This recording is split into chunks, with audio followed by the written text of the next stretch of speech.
노동권에 대한 얘기를 하기 전에 민주주의 얘기를 할게요. 이 사진은 예전에 박근혜 탄핵 당시에 여기 이제 서울시청이고, 예, 도로를 다 막고 촛불 집회했었던 그 상황입니다. 이게 이제 직접 민주주의의 그 어떤 모습이죠.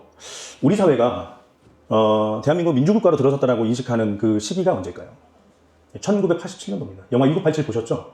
그때 어떤 일이 있었냐면 전두환이 이제 임기가 끝나가고, 그때는 전두환을 누가 뽑았나요? 간접선거 간선제였잖아요. 장충체육관에서 대통령을 뽑았습니다. 그리고 이제 자기 후임으로 노태우를 이미 내정한 상황에서 민정당의 당대표를 넘겨줬었죠. 근데 이제 국민들이 막 들고 일어났어요. 그래서 6월 항쟁이 일어났습니다. 이 사진 보시죠? 박종철 열사입니다. 탁 하고 치니 억하고 죽었다. 남산의 남영동 대공분실에서 그 고문 받다가 이렇게 죽은 박종철 열사도 있고요. 그때 집회 상황에서, 예, 연세대 이한열 열사가 체육탄에 직격탄 맞고 이렇게 죽었습니다. 뭐 온 국민들이 여기에 분개해서 막 그 독재타도 막 이렇게 외치고 거리로 나왔었죠. 그러니까 이제 그 노태우가 6.29 선언을 합니다.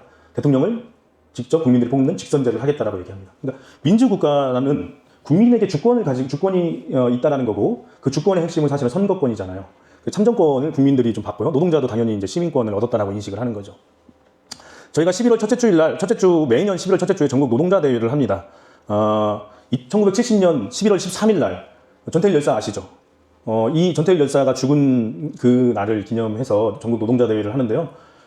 전태일 열사, 우리 이제 전태일 평전 읽어보셨는지 모르겠지만, 그 청계천의 평화시장에 그 직공으로 있는 많은 사람들, 재단사였잖아요. 150m 높이 정도의 한 사람이 이렇게 쓸 수도 없는 그런 공간에서 재봉틀을 돌리는 여직공들, 시다들, 이런 사람들의 처우를 봤죠. 그리고 이제 막 거기가 옷을 막 만들고 재봉을 하니까 먼지가 많은데 막 피를 토하고 하는 그 현장을 보고 하루에 15시간 이상 그런 현장에서 노동을 하면서, 우리는 기계가 아니다 이렇게 얘기를 했었죠. 그래서 이제 전태일 열사가 그 이것저것 찾다 보니까 주 40시간 현재처럼 똑같은 근로기준법이라는 게 있었던 거예요. 그 근로기준법을 가지고 이제 뭐 한자로 됐지만 다 해석을 해서 뭐 고용노동부나 이런 데를 다 찾아갔지만 아무 소용이 없었습니다. 그래서 전태일 열사가 어떻게 했습니까? 정말 무용지물인 이 근로기준법을 내가 화형식을 해야겠다라고 해서 결국은 자기 몸에 근로기준법과 함께 이제 불을 붙였습니다. 그때를 기념해서 전국 노동자 대회를 하고 있는데요. 이 87년 항쟁 이후로 이런 노동단체들의 자의식이 많이 깨어났죠. 이게 누굽니까? 예, 손석희 앵커, 지금 JTBC 사장이잖아요. 이때 당시에 많은 노동쟁이에서 언론노조도 이제 만들어지고 해서 파업도 하고 하다가 해고가 된 것 같습니다. 많은 사람들이. 그래서 이제 부당해고 철회 이런 집회를 하는 사진인 것 같고, 뭐 이걸 결과로 조합원이죠. 그러니까 노동조합, 언론노조 조합원이었고, 그러다가 이제 이렇게 구속도 됐습니다. 그런데 만약에 그 손석희 사장이 그때 당시에 노동조합의 조합원으로서 활동을 하다가 저렇게 구속되고, 개인적으로는 많은 그 심리적 압박이 있었을 텐데, 만약에 이때 자기가 나름대로 그런 가치와 철학을 가지고 자기 삶을 살았던 거죠. 근데 이때 자기에게 그런 위기가 왔다라고 해서 자기의 어떤 그 노동자성을 포기했다면, 우리 2016년, 17년 JTBC 기억나시잖아요. 이때 손석희 그때 당시 앵커가 했었던 일들은 정말 어마어마한 일을 했었습니다. 그때만 해도 우리는 뭐 세월호 참사도 그랬지만 막 기레기라고 했었고 제대로 된 언론인이 없다라고 했었지만, 진짜 정권의 그 숱한 압박 속에서도 더군다나 그 중앙일보가 사주인 JTBC에 들어가서 박근혜 최순실의 국정농단을 낱낱이 이렇게 밝히는 것들을 하지 않았더라면 그때 그게 가능했을까라는 생각을 합니다. 노동조합의 노동자 마인드를 가지고 약자적 시각으로 이렇게 살았던 손석희의 삶이 그때 2016년, 17년도에 JTBC를 만들어낸 거라고 생각을 하고요. 그때 당시에 저희도 박근혜 퇴진 때 공무원 노조도 여기 서울시청인데 이런 퇴진 집회 뭐 온갖 노동단체와 함께 이런 집회에 참석을 했었습니다. 그때 저희가 교사공무원 시국선언을 했죠. 약 5만 명인데 여기 하나하나가 다 교사공무원의 이름입니다. 신문의 전면에 박근혜 정권 퇴진 촉구 교사공무원 시국선언을 했었죠. 여기 안승혁 수석님도 계시지만 그때 우리 집행부 4명인가 5명도 이 명단에 올렸었고, 교육청까지 우리 리스트를 확인하는 그런 공문도 온 적이 있습니다. 근데 사실은 여기에 우리가 이름을 집어넣었다는 것은 사실은 뭐 때에 따라서는 우리가 직을 걸고 할 수밖에 없었던 그런 상황이었습니다. 어쨌든 노동조합도 현재 그렇게 싸워왔었고, 한 달 전에, 3주 전에 있었던 서울 집회에 드디어 윤석열 퇴진 노동단체가 같이 지금 참여하고 있습니다. 유튜브에서는 지금 몇십 주째 지금 주말마다 윤석열 퇴진 그 광화문 집회가 끊임없이 있었지만 노동단체가 본격적으로 참여하게 되고요. 그래서 아까도 말씀드렸지만 2017년 그때처럼 98도, 99도 물이 이제 막 끌어올릴 그런 시기까지 왔다라는 점 말씀드립니다.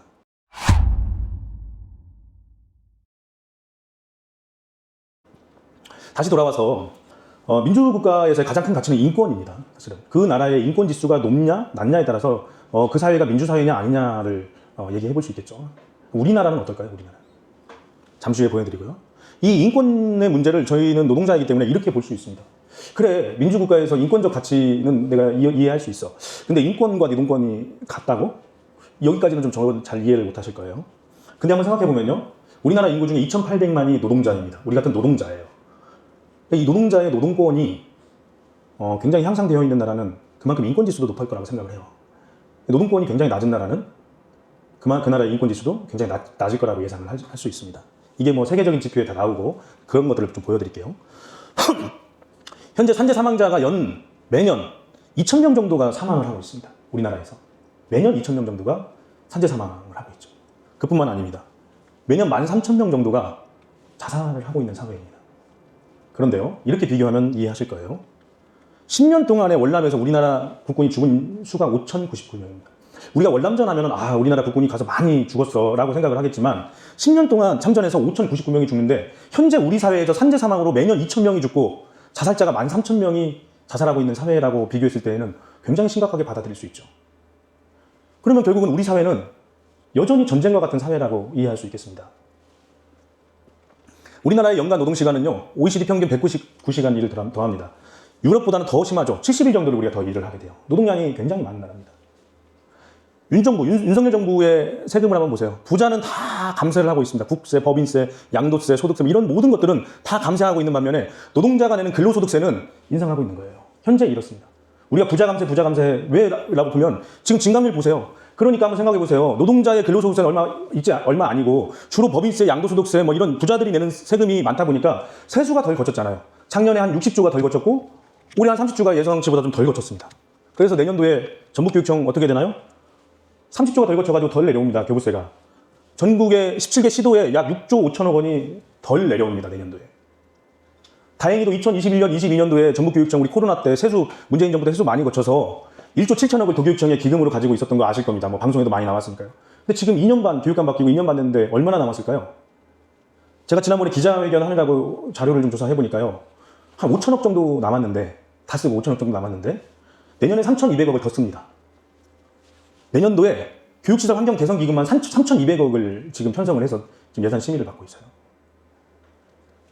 교육감 임기 끝나면 전라북도 교육청의 곳간이 텅 빌 거라는 생각을 하게 되고요. 윤석열 정부 때 5년 동안 계속 세수가 저렇게 감소되면 교육감보다 1년 더 윤석열 정부 임기가 남아있기 때문에 우리는 지방채를 발행해야 되지 않을까라는 생각을 합니다. 빚을 내야 됩니다. 빚을.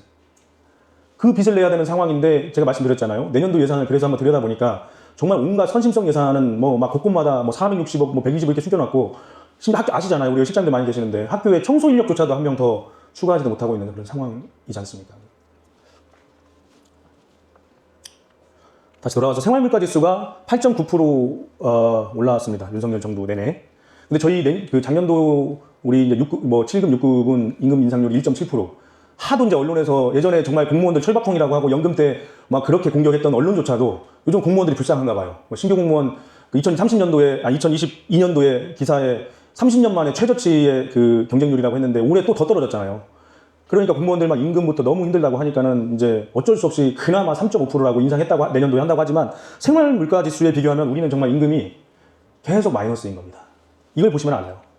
옛날에 민간 대비 우리 공무원 임금은 민간 사업장 100인 미만 사업장에 몇 프로 이렇게 했었던 이 시기가 있었잖아요. 한 거의 비슷한 시기가. 근데 83.1% 역대 최저입니다. 거기다가 우리 일반직 공무원은 76%. 민간 사업장에서 100만 원 줄 때 우리 일반직 공무원들 76만 원 준다는 거예요. 76만 원. 이렇게까지 떨어졌습니다. 지금. 그러니 사실 신규 공무원 들어왔다가 나가도 좀 미안할 정도입니다. 최근에는 장교들도 임금이 너무 부족하다고 해서 물가지수 대비 임금이 오르긴 올랐겠죠. 근데 물가지수 대비 남는 돈이 없는 거예요. 그리고 그 행정고시 이번에 패스한 사람들도 임금이 너무 적다고 다시 행정고시 준비한 몇 년을 준비해야 됩니까? 다시 그만두고 어디 공사로 들어가고 이런 게 기사 나와버렸잖아요. 현재 상황이 정말 심각합니다. 노동조합에 대한 그 인식들이 전혀 다릅니다. 우리가 해외 선진국 복지국가나 선진국 민주주의가 잘된 국가라고 생각하는 이런 나라들은 중학교 때부터 노사 교섭에 대한 임금 협약에 대한 이런 내용들이 정규 교과목에 들어가 있습니다. 독일 수업 시간인데요. 이게 분단이 나눠져 있는데 이 아이가 손을 들고 있죠. 이게 무슨 장면이냐면 정규 수업 시간에 노사로 교섭 모의 연습을 하는 그런 장면의 사진이에요. 이게 가능한 나라입니다. 독일이라는 나라는.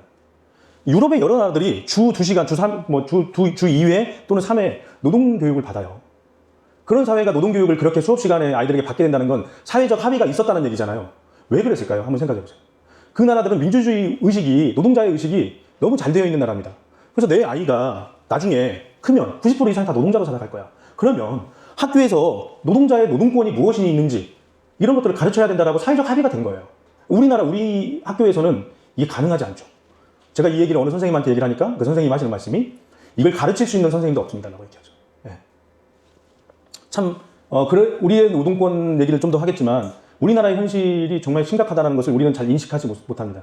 공무원 사회가 아무래도 이제 여러 가지로 안정되었다라고 생각하는 그런 사회였기 때문에 인식의 틀을 밖의 일반 노동자보다는 좀 협소했죠. 근데 지금의 우리 상황이 별반 달라지지 않고 있다는 걸 봤을 때 저희가 지금 오늘 얘기하려는 노동권의 문제는 지금 시기적절하게 좀 해야 되겠다는 생각으로 하게 되는 겁니다. 대부분 나라들, 아까도 얘기했던 그런 나라들은 노동조합의 가입률이 꽤 높습니다. 우리나라요? 10.5%입니다. 그나마 우리 공공조직이 한 70% 정도 됩니다. 노동조합이 잘 되어 있는 나라는 아까도 말씀드렸지만 인권지수도 높겠죠. 그러니까 사회복지 제도가 굉장히 잘 되어 있는 겁니다. 노동자에 대한 인식도 좋고요. 자, 국제노총이 매년 각 나라의 노동권 지수를 조사를 합니다. 여기서 국제노총은요, 전 세계의 노동단체들이 대부분 가입되어 있는 노동계 유엔이라는 곳인데, 이게 올해하고도 비슷합니다. 근데 1등급 나라들 보세요. 우리가 생각했던 그런 나라들입니다. 우리나라는 어디 있을까요? 여기 있습니다. 5등급.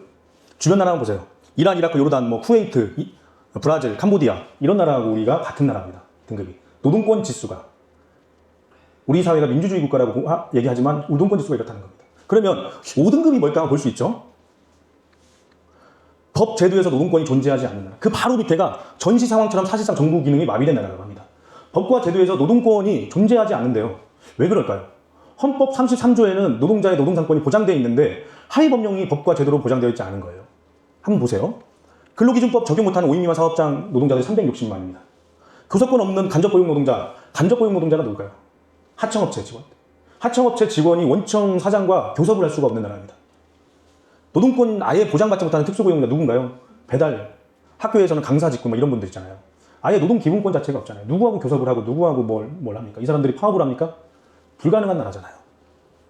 930만의 노동자들이 아예 노동권을 보장받지 못하는 나라라고 외국에서, 그러니 10몇 년째 우리는 5등급을 가지고 있는 겁니다. 그러니 우리 지금 현재 그 노동조합, 그러니까 민주노총이나 여러 한국노총이나 이런 노동단체, 공무원노조 마찬가지고 이 노동조합법, 일반 노조법의 2조 3조를 개정 투쟁을 하는데 우리 공무원노조는 크게 해당이 되지 않아서 현장에다 저희가 뿌리지 않았지만 집행부는 잘 알고 있습니다. 이 사용자 한번 보세요. 아까도 말씀드렸지만 하청업체 노동자가 산재로 사망이 됐는데 원청 사장이 처벌을 받지 않는 나라잖아요. 일은 원청의 일을 하고 있는데 처벌을 받지 않는 나라입니다. 그래서 이 사용자를 좀 더 명확하게 하자 이렇게 요구를 하는 거고요. 쟁의행위, 손해배상. 노동자들이 임금교섭을 했는데 결렬이 됐어요. 가지고 파업을 했는데 파업했다고 파업 기간 동안에 회사에 막대한 손해를 지장했다고 개인에게 수백억씩 손배 가압류를 정말 그 노동자 개인의 가정이 파탄이 나고 자살하고 막 이런 나라가 우리나라입니다. 그래서 이 손해배상 문제도 좀 완화하는 이런 법 개정 투쟁을 저희가 하고 있는 겁니다. 한번 보세요. 김선수 대법관이 전북 친환 출신입니다. 이 대법관이라고 하면 상당히 보수적 시각을 가지고 있는 분도 이렇게 얘기를 하는 거예요. 노동법을 전면적으로 폐지하고 헌법 33조와 국제노동기구 핵심 협약으로 규율하는 것이 오히려 바람직할 수 있다는 생각이 들 정도로 노동법의 문제 심각하다. 예, 우리나라 노동법의 문제는 정말 국제 표준에 한참 떨어지지 않는다는 겁니다.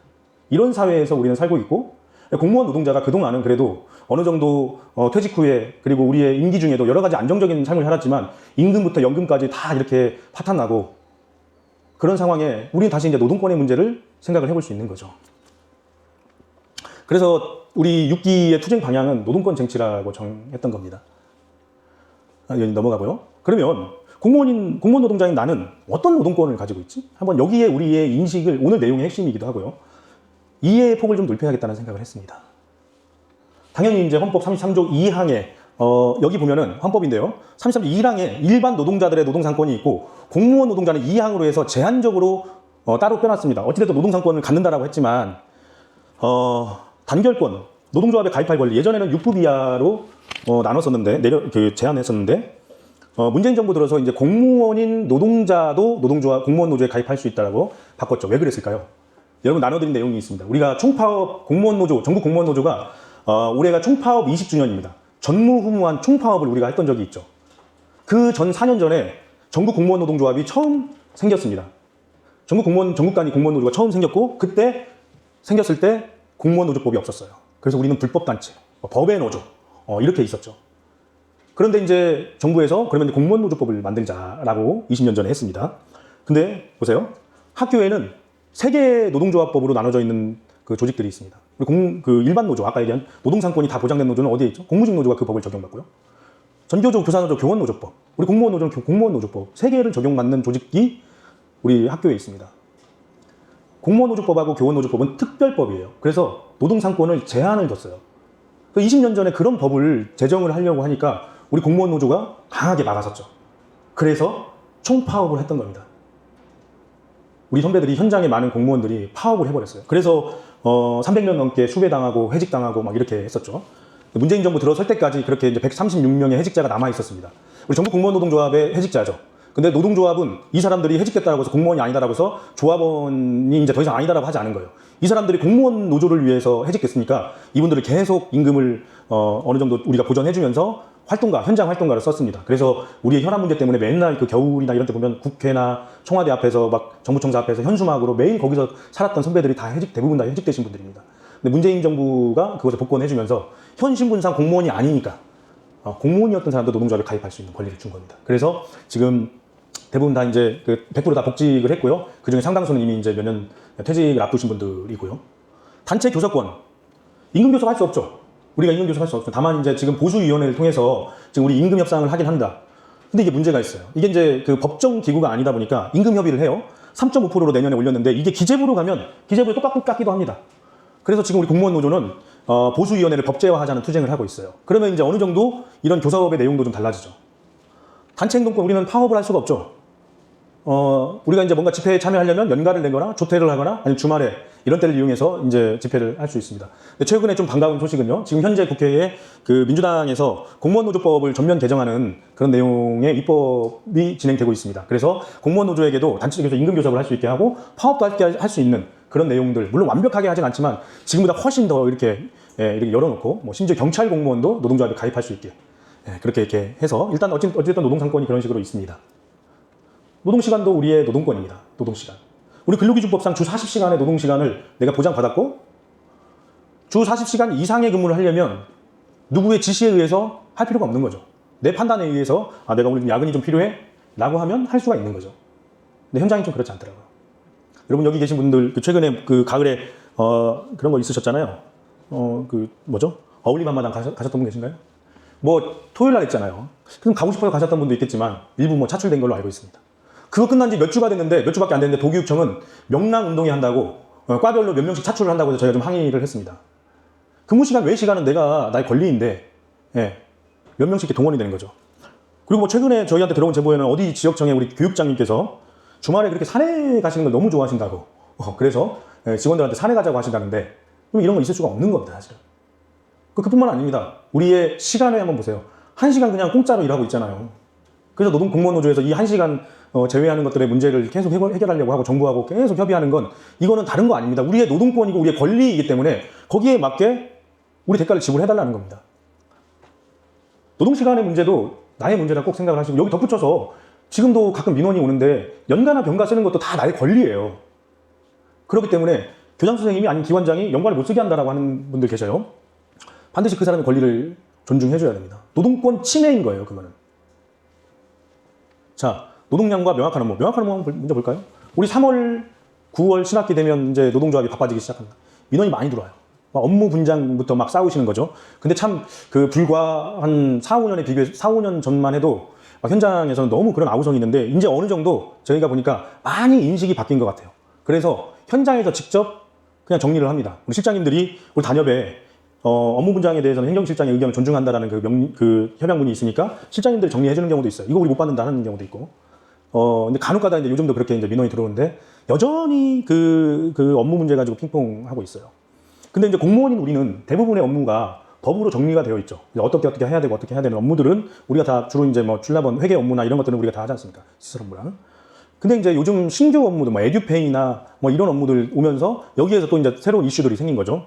참고로 에듀페이 문제 우리 존경하는 한금수 정책국장님이 학교안전과에다가 전화하셔가지고 행정실로 명확하게 행정실의 업무라고 이렇게 써가지고 공문 내리라고 해서 저희가 말도 안 된다라고 해서 항의했었던 적이 있습니다. 우리 이제 법적으로 이렇게 정리되지 않은 업무들은 우리가 이제 추측을 할 수 있는 부분이 있잖아요. 대부분의 업무들이 어느 행정실이든 교무실이든 한 곳에서 몰아서 하는 일들은 없습니다. 사업부서에서 해야 될 일과 집행부서에서 해야 될 일이 명확하게 구분이 되어 있는데 교사들이 이제 그런 부분에 대해서 좀 약한 부분이 있죠. 그런 것들은 좀 어필을 좀 해야 될 부분이고, 최근에 그 비조리교에서 행정실에 전화가 왔는데 비조리교의 급식 업무, 공문 뭐 이런 거 처리를 가지고 논란이 있었나 봐요. 어떻게 해야 되냐고 얘기해서 제가 처리하지 않으시고 일 안 하셔도 됩니다. 그냥 무시하셔도 됩니다라고 얘기했어요.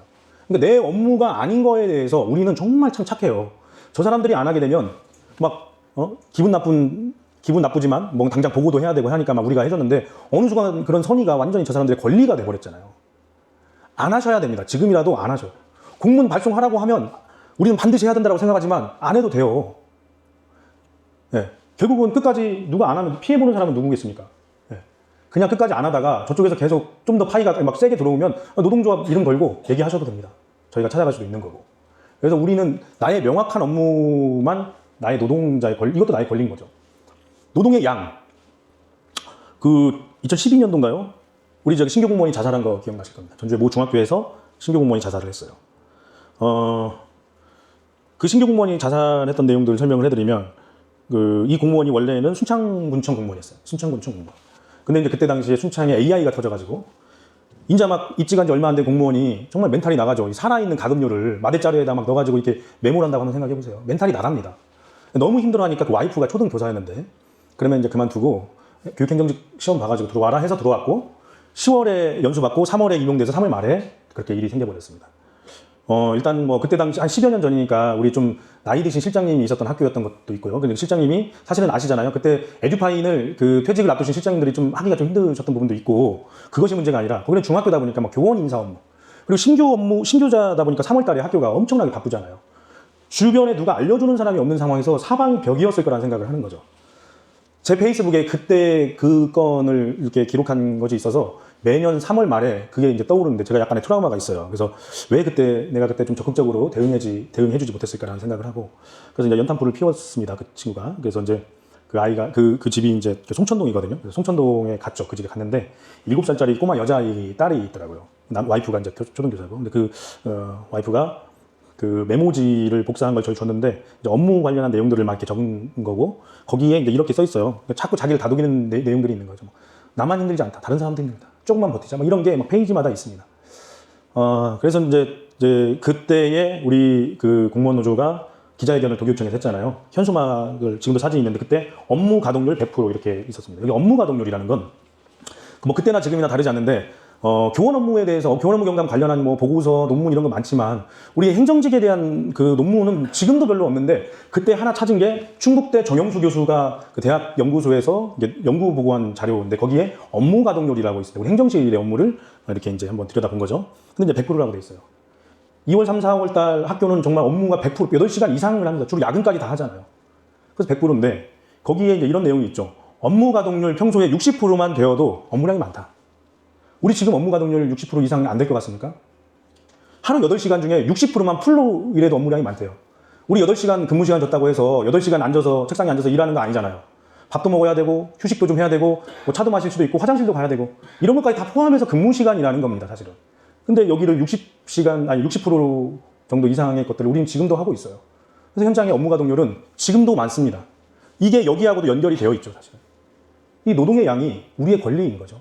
그래서 최근에 나오는, 그래서 저희가 계속 뭐 여전히 문제도 제기하지만 앞으로도 계속 이걸 좀 더 심각하게 문제 제기할 게, 교육감 바뀌고 나서 현장의 노동 업무량이 너무 많아졌다는 얘기를 많이 합니다. 신규 사업도 있었지만 뭐 시설 증개축 사업들 막 보통 2억 3억씩 그냥 내려오는 거 뭐 잘 알고 있습니다.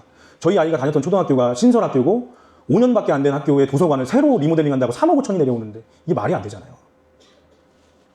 그래서 이런 문제가 사실은 우리의 권리다. 노동조합도 앞으로는 이런 문제에 대해서 우리 지방공무원의 노동권이기 때문에 여기에 좀 적극적으로 대응해야겠다.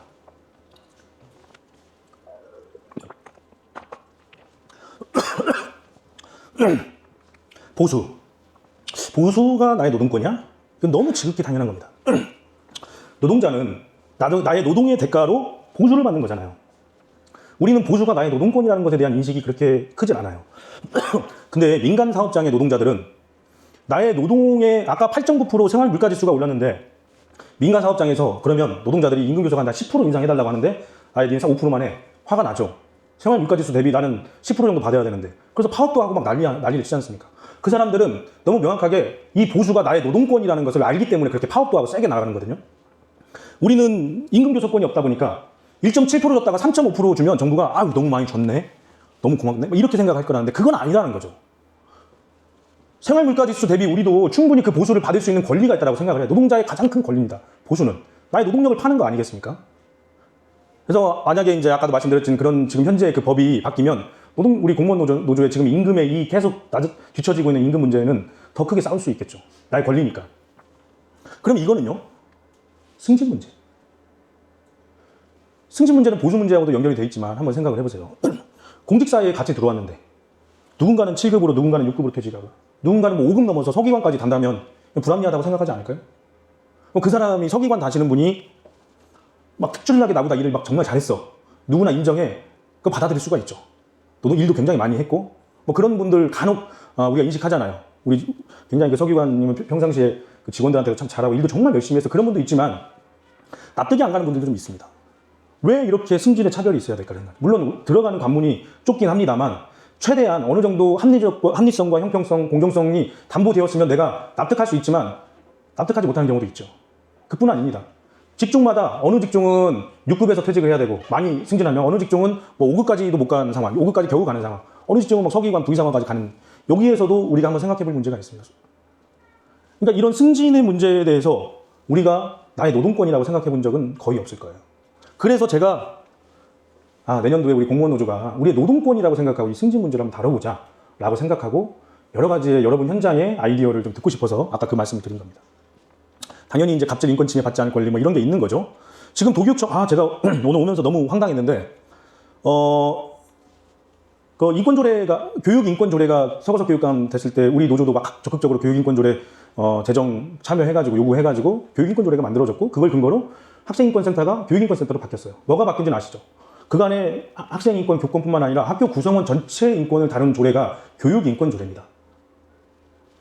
근데 몇 가지 문제가 있어요. 갑질은 어디서 담당하나요?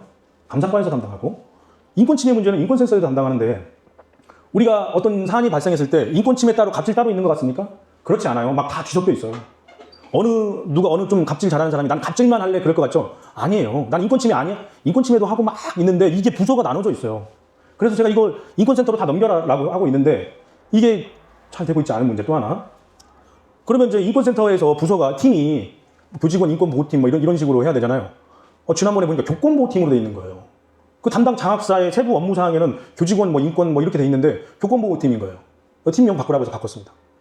제가 아까 오다가 좀 화가 난 게 인권센터에서 제출한 내년도 예산 보니까 다 교원 학부모 학생이에요. 교원 학부모 학생. 제가 지금 의회에다가 이걸 문제 삼으려고 하는데 말도 안 되는 거죠. 아직도 저 사람들 머릿속에는 우리 일반직이나 공무직 직원들의 인권의 문제는 굉장히 협소하구나라는 생각을 하고 있습니다. 그래서 어찌됐든 이런 것들을 받지 않을 권리가 있는 거죠. 나의 노동권에는. 이런 노동권이 여러분에게 있습니다. 이뿐만 아니죠. 인간으로서 존엄성 이런 건 가장 기본적인 권리. 그럼 우리는 복지나 이런 것도 나의 권리이죠. 인간으로서 당연히 갖는 존엄과 가치 및 자유와 권리 이런 것들이 나의 인권과 노동권이라는 겁니다. 그래서 우리 그 전국교육청지부가 그동안 만들어 왔던 내용들을 제가 이제 6기 들어서 우리는 무엇을 어떤 가치로 이런 것들을 해왔나 생각했을 때 결국 우리는 노동권, 우리 공무원들의 노동권 쟁취 투쟁의 활동이었구나라는 식으로 정리가 되는 거죠. 한번 볼까요? 2021년에 지금 퇴직하신 그 행정과의 김영기 과장님이 과장님이랑 저희가 이제 노조가 설치 조례를 만들었습니다. 이 만드는 과정 잠깐 얘기하면 원래는 단독 조례로 제정을 하려고 했었는데 그게 좀 여의치 않아서 도리밖에 설치 조례에다가 이걸 추가를 했었고요. 이 하부 내용도 있었어요. 근데 이 하부 내용은 다 통과가 되지 않았습니다. 왜? 법제심의위원들이 교육국 과장들과 행정국 과장들이에요. 교육국 과장들이 다 반대를 하는 거예요. 김영기 과장님이 저한테 전화가 왔습니다. 어떻게 했으면 좋겠냐. 그래서 이 내용은 다음에 추가로 넣으면 되니까 우리가 원하는 건 딱 9자. 이 10년 동안 우리가 원하는 건 딱 9자잖아요. 정말. 그래서 우리가 이걸 통과시킨 겁니다. 근데 이 과정에 추가적으로 얘기하면 이게 전국 17개 시도교육청 중에 여전히 전라북도가 유일합니다. 둔다라고 명확하게 된 거예요. 타 지역은 여전히 뭐 사무분장 규정에도 둘 수 있고 막 이런 식으로 둘 수 있다 뭐 이런 식으로 돼 있는데, 작년에 우리 전남교육청 지부, 저희는 전북교육청 지부고 전남교육청 지부가 이렇게 조례를 바꾸려고 딱 9자만 넣으려고 했다가 안 됐어요. 너무 놀라운 일이었어요. 왜냐하면 전남 현재 교육감이 이걸 공약으로 걸었는데 안 됐어요. 왜 안 됐을까요?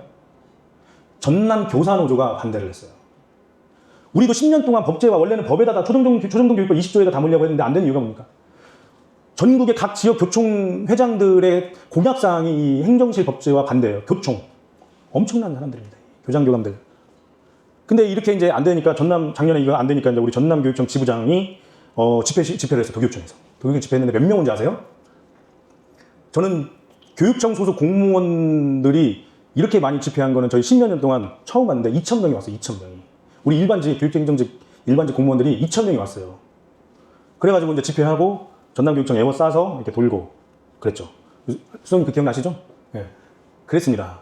지금 전남교육감이 사과를 했고 다시 뭔가 추진한다고 하는데, 어찌됐든 이게 이렇게 우리가 하게 된 이유가 뭡니까? 우리의 권리 아닙니까? 우리가 행정실에서 근무하고 있고 행정실이 지금 존치되어 있는 게 지금 수십 년째인데 법에 이게 없다는 게 말이 안 되잖아요. 이게 우리 권리 침해 아닙니까? 15년 동안 우리는 어떻게 살았죠? 15년 동안. 교장이 명을받아라고 되어 있었어요, 우리는. 아니, 어떻게 공무원이 교장이 명예받아 복무를 합니까? 우리는 사람에 충성하지 않잖아요. 대통령이 하신 말씀이 사람에 충성하지 않잖아요. 우리는 법령에 의해서 근무하잖아요. 제가 한 10여 년 전에 임실의 모 초등학교에서 근무를 하는데 2월이었습니다. 2월에 전 교직원 출근일 날. 아시다시피 임실은 내륙 중에서도 굉장히 춥고 눈도 많이 와요. 전 교직원 출근했는데 그 운동장이 깡깡 얼었어요. 근데 우리 이제 학교 진입로 이 오른쪽으로 이렇게 도로 이렇게 들어가면 여기가 이제 초등학교 교사하고 이쪽은 유치원이야, 병설 유치원이었는데 여기에 그 용달차가 하나 서 있어요. 그 겨울에.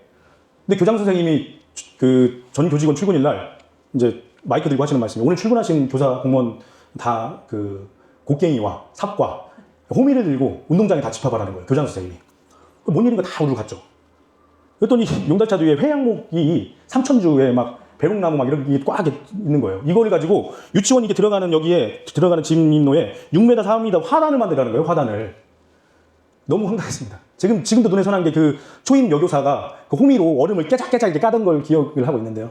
또 그때 저는 못한다고 했어요. 그랬더니 교장이 교무실로 교장실로 따라오라고 하더라고요. 우리 행정실장도 따라왔는데, 그때 교장이 저한테 이런 얘기를 하면, 자네는 나의 명예에 의해서 일하게 돼 있어. 이런 얘기. 저희 법령이 뭔지도 몰랐어요. 깜짝 놀랐습니다.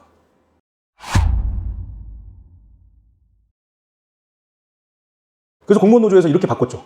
이게 우리의 권리 아니겠습니까? 그러면 한 28년 동안, 이 번호가 뭔지 모르시죠? 이건 법령도 훈령도 아니고요. 문교부 지침인데 교사들의 학교 시간 복무와 관련된 내용입니다. 28년 동안. 그거 4시 반에 퇴근하게 돼 있어요. 급식 시간도 근무 시간으로 인정하는 그 훈령 지침의 그 지침 번호입니다. 28년 동안 학교는 근무 시간이 달랐잖아요. 여기 해설자님들 많이 계시겠지만 뭐 4시 반 오면 막 마음이 막 긴장이 되잖아요. 나는 4시 반에 퇴근하고 싶은데, 교사들도 퇴근하는데, 좋은 교장 만나면 뭐 퇴근하라고도 하지만 정말 그런 거 굉장히 좀 나쁜 교장은 정확하게 근무 시간 지키라고 하고 막 그렇잖아요. 이렇게 차별받으면서 지냈을 때 저희가 벌써 28년 전에, 이제 13년 전에, 11년 전에 이렇게 바꿨죠. 바꿀 때 기억나시죠? 우리가 근로기준법상의 이 근무시간, 우리 복무규정에도 그렇지만 이게 시간으로 정해져 있기 때문에 근무시간, 점심시간을 제외한 시간, 그리고 점심시간 휴게시간이기 때문에 이걸 어떻게 바꾸지라고 많이 고민했을 때 우리는 뭘로 접근했습니까? 차별의 문제로 접근했잖아요. 교사들이 점심시간 포함해서 8시간이든 점심시간 빼고 8시간이든 상관없다. 우리는 교원과 근무시간 동일하여야 한다. 이거였잖아요. 11년, 그때 당시 법제처에서 문제 있다고 했지만 벌써 11년이 지났지만 아무 문제 없잖아요, 지금. 이거 우리의 권리 아니겠습니까? 차별의 문제. 뭐 다 비슷한 내용들입니다. 이게 우리의 권리를 위한, 노동권을 위한 문제로 접근해 본 거죠. 신규 공무원 멘토링 지금도 하고 있나요? 그때 생겼던 멘토링제입니다. 뭐 노동조 가입하고 전국 최초로 학교휴가 신설 장기재직 휴가, 우리의 복지의 문제, 우리의 인간의 존엄성의 문제잖아요. 우리의 권리니까 이런 것들을 했었던 거죠. 전국 유일하게 공무원 이제 인사위원회 노조 추천인 지금 우리 단체회라고 돼 있는데, 제가 이것 때문에 요즘 조금 더 기분이 좀 나빠 있는데, 제가 지난번 전임 그 총무과장님하고 얘기했었을 때에는 지금 우리 인사위원회에 퇴직하신 교원 출신은 임기가 끝나면 노조 추천인으로 바꾸자라고 얘기했는데, 제가 모르는 사이에 최근에 다시 교원으로 다시 인사위원회 등을 했더라고요.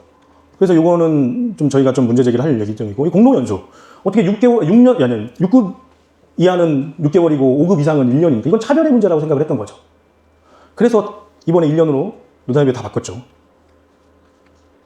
맞춤형 복지 포인트 인상 1,100포인트. 예전에 불과 몇 년 전만 해도 400포인트였습니다. 우리 전국노가 70만 원씩 드린 거예요. 그죠? 학습휴가, 장기적 휴가 하면 좀 더 드린 겁니다. 자, 그때 400포인트 때 우리 노조가 가가지고 교육청에 가면 계속 그런 얘기를 하는 거죠. 타 시도 교육청하고 비교해보면 우리가 최하위는 아니었어요. 중하위권이었습니다. 그러다 보니까 이게 논리로 우리가 더 요구하기가 참 힘들었는데 어느 날 문득 그런 생각이 드는 거죠. 왜 우리가 서울교육청하고 비교를 해야 돼? 생활문화권이 다른데 우리하고 비교의 대상은 도 공무원, 전주시 공무원, 여기 지자체 공무원 아니야? 이런 생각이 드는 거죠. 거기 보니까 막 800포인트, 1000포인트 막 이러잖아요. 생활문화권이 같은 지역하고 하자고 해서 300. 작년에 또 노사협의회 때 100포인트 해가지고 1100포인트 됐습니다. 특수신문수당도 마찬가지. 학습휴가 전체 기간으로 확대한 이유도 사실은 이제 학교와 학교 아닌 기관의 근무자들이 좀 달라서 이것도 좀 형평성을 맞추자. 이게 권리들인 겁니다, 사실은. 그래서 이제 이 얘기를 해요. 학습휴가를 우리가 이제 작년에 7일로 바꿨는데요. 기분이 나빴어요. 왜 그러냐면 우리가 전국 최초로 학습휴가 5일 했는데 작년에 노사협의 하려고 자료를 조사해보다 보니까 인천이 7일을 주고 있는 거예요. 인천이. 기분이 나쁘잖아요. 인천이 7일이고 저기 강원도가 6일을 주고 있더라고. 그래서 이제 이거를 넣었죠. 그리고 이제 전체 기간으로 확대하는 것으로 했는데 저기 그 학교에 재량용업일이랑 방학 요거 삭제로 복무조례를 바꾸려고 이제 했는데 딜이 들어왔죠. 그래서 이거는 일단 통과가 어려울 것 같고 그거는 좀 쉬울 것 같아서 이거 먼저 하고 내년에 이제 학교의 재량용업일 방학을 이용한 이 부분을 좀 삭제를 요청하려고 그렇게 했습니다. 이게 다 우리의 복지, 노동에 관련된 내용들 아니겠습니까? 장기제주 휴가도 저연차 공무원이 너무 힘들다고 하잖아요. 그래서 1년 차부터는 장기제주 휴가라고 하기가 조금 애매해서 이렇게 했던 거고 아까 그 영상에 보니까 지자체는 그 저연차 공무원 또 무슨 별도의 휴가를 줬더라고요. 그래서 그런 식으로 만들어 볼 수 있는 거죠. 자, 연가보상비 지급 기준에 보건 20일 됐잖아요. 예. 이게 이제 이거를 준비하는데 그 담당자하고 얘기를 했는데 신규 공무원이 반대를 한다고 해서 말도 안 된다. 이거 신규 공무원이 왜 반대를 하냐. 그래서 이제 설문조사를 해볼까요? 이렇게 했다가 어찌됐든 동의를 해주셔서 20일로 바꿨습니다. 이런 것들도 우리의 노동에 대한 거하고 연결이 되는 거죠. 자, 후생복지조례 우리 조례안 만들었잖아요. 지금 사실은 11월 달에, 저희가 4개 조례를 11월 달에 통과를 시키려고 지금 의회하고 이렇게 밀접하게 이렇게 해서 여기 이미 그 도교육청 검토도 다 마쳤는데, 변수가 하나 생겼어요. 이번 달에 통과하려고 딱 했었는데, 행정사무감사 때 도교육청이 너무 세게 맞은 거예요. 지금 의원님들이 너무 화가 나 있는 상황이에요. 그러다 보니까 우리 거를 통과하기가 조금 어렵겠다라고 해서 이거 했는데, 후생복지조례 왜 했겠습니까? 2008년 금융위기 왔었잖아요. 그때도 도청 공무원은 이 조례를 만들어가지고 100포인트 인상을 하고 있더라고요. 그래서 전국 그 지자체까지 다 포함해가지고 최고 수준으로 한번 일단 안을 만들어서 넣어놨습니다. 이거 통과하면은 많이 좀 복지에 관련된 부분도 좀 해소가 될 것 같고, 평생교육 지원에 관해서 이건 지금 창의인재 교육과에서 이미 검토 의견 맞춰서 하려고 딱 했는데 이것도 이제 1월로 좀 넘기는 건데, 평생교육법 8조에 그 소속 직원의 평생교육 활동 지원에 필요한 사항은 행재정 지원을 할 수 있다라고 돼 있는데 이걸 하는 식으로 이렇게 해놓은 거죠. 그래서 사실은 우리가 평생 공직을 위해서 국민을 위해서 봉사를 했으면 내가 이제 퇴직하고 나서 뭔가를 하려고 하는데 자격증도 없고 시간도 없고 돈도 없고, 그럼 우리 공직 생활할 때 좀 시간도 좀 주고 돈도 좀 주면 안 됩니까? 이런 거 자격증 취득하라고 해줄 수 있는 거잖아요. 우리 젊은 공무원들 자기 개발하고 싶잖아요. 그러면은 이런 평생교육, 이게 평생교육 개념이니까 이런 거 좀 지원해주자. 이것도 이제 전국 최초로 한번 만들어 보는 거라 되는지 안 될지 모르겠지만 관련 법령이 명확해서 저는 될 거라고 생각했는데 검토 의견 맞춰서 이건 가능하다고 생각을 하고 있는 겁니다. 문제는 이겁니다. 학교시설물 안전 및 유지 관한 조례. 이게 이제 전국 17개 시도 중에 저희 포함 5개 지역 빼고 나머지 지역은 다 있는 조례예요. 근데 제가 최근에 이런 관련 법령, 교육시설 안전 유지에 관한 법령이 21년도인가 제정이 됐는데 취지를 보니까 이게 소방안전하고 연결이 되는 거예요. 타시도에 있는 조례에 없는 내용을 제가 추가를 한 겁니다. 안전관리자 선임. 학교시설물 안전관리자는 학교장으로 하며 공공기관의 소방안전관리 규정 제5조 소방안전관리자를 겸한다. 이거를 넣은 겁니다. 그래서 제가 이거를 진짜 이거 얼마 전에 윤영숙 의원하고 간담회를 했잖아요. 아시죠? 윤영숙 의원실 이걸 가지고 갔는데 의원님 거부를 하셨어요. 처음에. 도의원이 거부를 했어요. 이분이 전반기에는 교육이 안 있었어요. 후반기에 교육에 오셨는데 왜 거부하나 그랬더니 전반기 때 너무 단체에 두드러 맞았대. 어느 단체에 그러셨어요? 그랬더니 체육회를 잘못 건드려가지고 체육회한테 많이 맞아서 교육에 좀 쉴 겸 그런 교육에는 조금 덜 하겠지 하고 왔는데 이렇게 쟁점이 되는 걸 자기한테 가져오면 어떻게 하겠냐고 하시더라고요. 걱정하지 마시라고. 명확하게 이거는 명확하기도 하고 의원님이 하는 거에 우리가 힘을 보탤 수 있는 조직들이 있으니까 걱정하지 마시라고 해서 그러면서 제가 이제 토론회를 하자고 했거든요. 토론회도 못 하겠대. 좋다. 그럼 간담회 하자. 간담회 하려고 딱 생각해 보니까 우리 공무원 노조만 오면 지들만의 생각 아닌가라고 생각할까봐 자 전교조 간부 1명, 공무직 노조 간부 1명 오라고 했어요. 그래서 딱 그 얘기만 해달라고. 학교의 감독직이 누구냐 이 얘기만 해달라고 했어요. 학교의 감독직이 당연히 교장이죠. 소방안전관리규정 5조에 뭐라고 되어 있습니까? 소방안전관리자는 감독직이라고 했죠. 감독직. 산업안전보건법에도 감독직은 교장이잖아요. 당연히 관련 법령과 마찬가지로 이 법령의 흐름상 교장이 하는 게 맞잖아요. 그래서 이제 그날 오신 우리 조합원들이 한마디씩 다 곁들여서 결국은 이제 윤영숙 의원이 이해했고, 이것도 이제 시기를 좀 보고 있습니다. 왜냐하면 교총이 또 있기 때문에 어찌됐든 이걸 좀 이슈화해서 가져가려고 하고, 우리 지역에 전주에 지난번에 양영구의 그 사태 한번 보세요. 8개월 만에 감사한 거 아시죠? 감사 들어갔잖아요. 근데 다 조마조마하지 않습니까? 경남 사례처럼 그렇게 될까봐. 이것도 우리의 권리잖아요. 우리가 명확한 업무. 그래서 이런 걸 해보려고 하는 겁니다. 주택임차지원기금은 지난번 9월 달에 재무과랑 협의해가지고 통과가 됐죠. 내년도 본예산에 편성해서 한 190억 정도 기금을 만드는데, 이 190억 기금이 왜 하느냐. 지난번에 저희가 지역 순회하는데 장수를 가니까 장수의 신규 공무원인데 익산에서 출퇴근 하더라고요. 여자 공무원인데. 관사가 있냐면 관사도 없대요. 그러니까 장거리 출퇴근자들이 관사도 얻지 못하는 상황에서 이 기금으로 주택임차 지원을 받고 2년 플러스 2년 해가지고 자기가 나올 때쯤에 그 기금을 다시 돌려주는 방식으로 주택임차 지원을 하는 겁니다. 자, 오늘 이제 얘기가 되는 실비 보상조례. 이거는 내년에 우리가 추진하려고 하는 건데, 자, 보세요. 실비.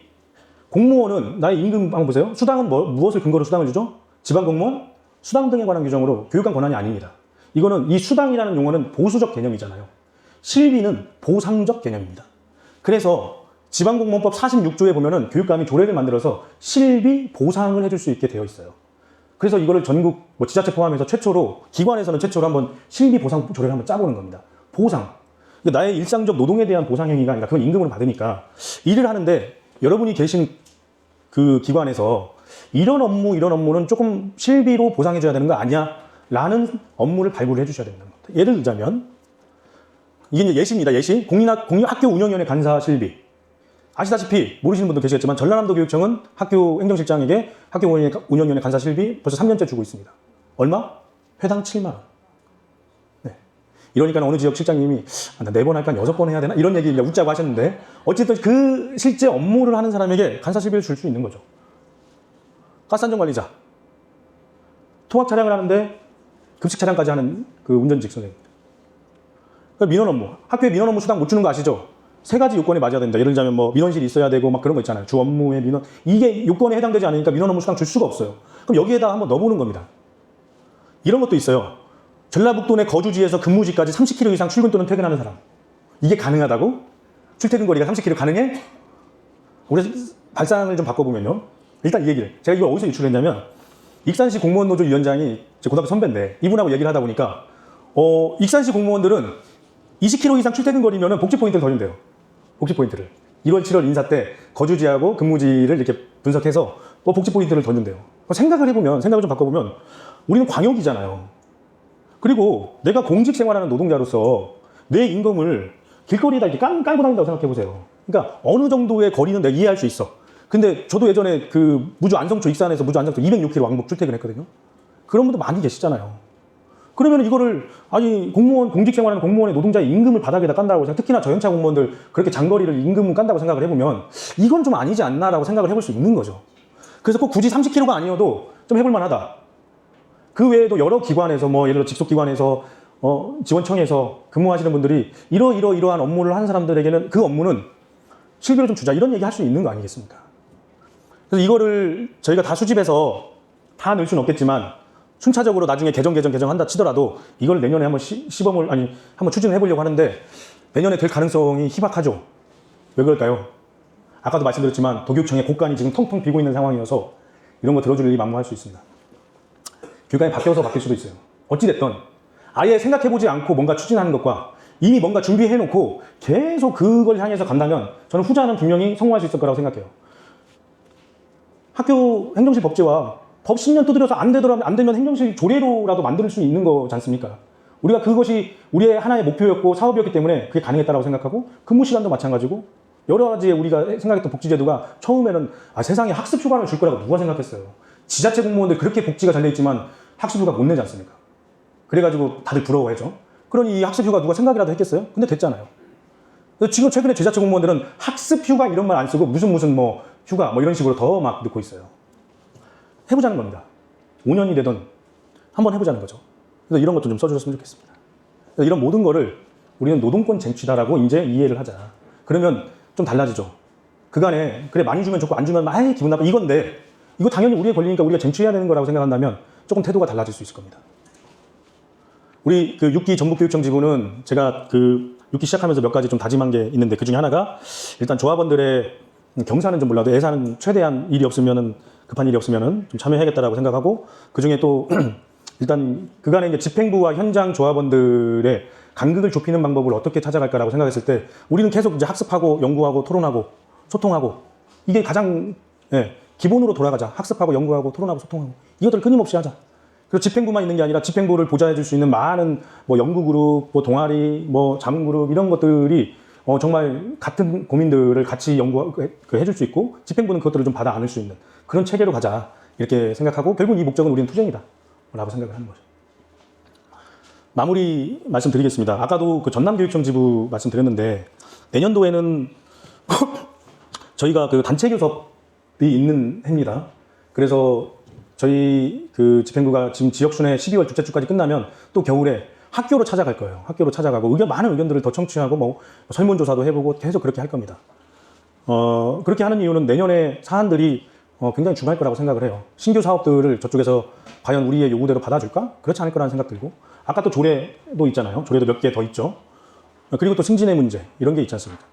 그래서 내년에는 그 어느 때보다 엄중한 해다라고 생각을 하고 여러분께 부탁드리고 싶은 건 뭐냐면 그 전남교육청 지부처럼 만약에 노조가 집회 이제 예를 들어서 이런 거잖아요. 그간에는 단체 교섭을 할 때 이런 일이 좀 있었어요.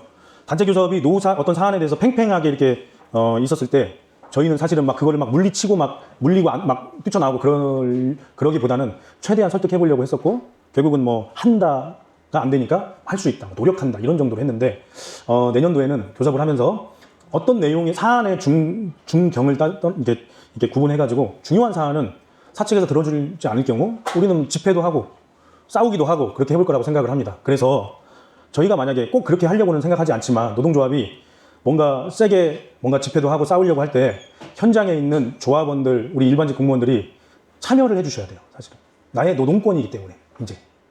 그래서 지금 다른 지역 가서도 그 말씀을 드리는데 만에 하나 그런 요청이 왔을 때 현장에 계신 우리 일반직 공무원들이 그 집회 현장을 가득 메워줘야 우리 일반직 공무원들 무시당하지 않습니다. 그렇게 해주실 수 있으시죠? 예, 부탁드리겠습니다. 물론 여러분 뭐 집회 오면은 뭔가 막 인사적으로 불이익다 그런 거 절대 없습니다. 그럴 일 없고요. 그렇게 해서 노동조합이 힘을 받을 수 있도록 많이 도와주시길 바랍니다.